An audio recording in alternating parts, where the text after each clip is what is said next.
এই ভিডিওটা দেখে যাবেন, বেলাল ভাইয়ের এই ভিডিওটা দেখে যাবেন। আমার কাছে কিন্তু অনেক ভালো লাগছে, আপনারা অবশ্যই দেখে যাবেন। পুরো বাংলাদেশকে বলতেছি, সাইমনের জন্য আমরা 7 দিনের আলটিমেটাম মনে করতে পারেন, 7 দিনের চ্যালেঞ্জ। 7 দিনের মধ্যে টাকা ম্যানেজ করব।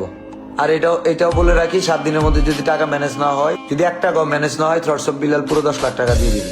কিন্তু একজন থটস অফ বিল্লাল যদি দিয়েই দেয়, জীবনের আরেকটা সাইমনের পাশে যখন দাঁড়াইতে হবে তখন কেউ দাঁড়াবে না।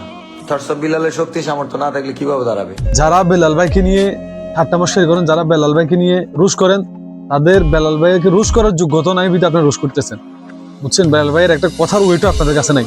পারলে আপনার সাইমনের পাশে দাঁড়ান না, বেলাল ভাই একাই দাঁড়ায় বলছেন সাইমনের পাশে, শুধু লম্বা লম্বা লিখছে আর কাকে পচাবেন ও চিন্তা করেন আপনারা, বুঝছেন? ভাই মানবতার কাজ করলে ওনার মতো কাজ করবেন। উনি চাইলে অনেক কিছু করতে পারে, আপনারা পারবেন না সেটা। উনি যদি বলে মিলিয়ন হবে, ভিউজ মিলিয়নই হবে। আমি বেলাল ভাই নাম নিশ্চিত দেখি আমার এই ভিডিওটা অনেক ভিউজ হবে। ওনার ওরকম একটা আলাদা একটা পাওয়ার আছে, আপনার তা নাই। শুধু পারবে লম্বা লম্বা লিখছে দিতে আর আরেকজনকে ছোট করতে। ভাই সবগুলো বাদ দেন, বুঝছেন? সবগুলো বাদ দেন। আল্লাহ ছাড় দেয়, ছেড়ে দেয় না। সোজা কথা, আল্লাহ ছাড় দেয়, ছেড়ে দেয় না, বুঝছেন? এগুলো বাদ দেন, কাবজাব এগুলো বাদ দেন ভাই।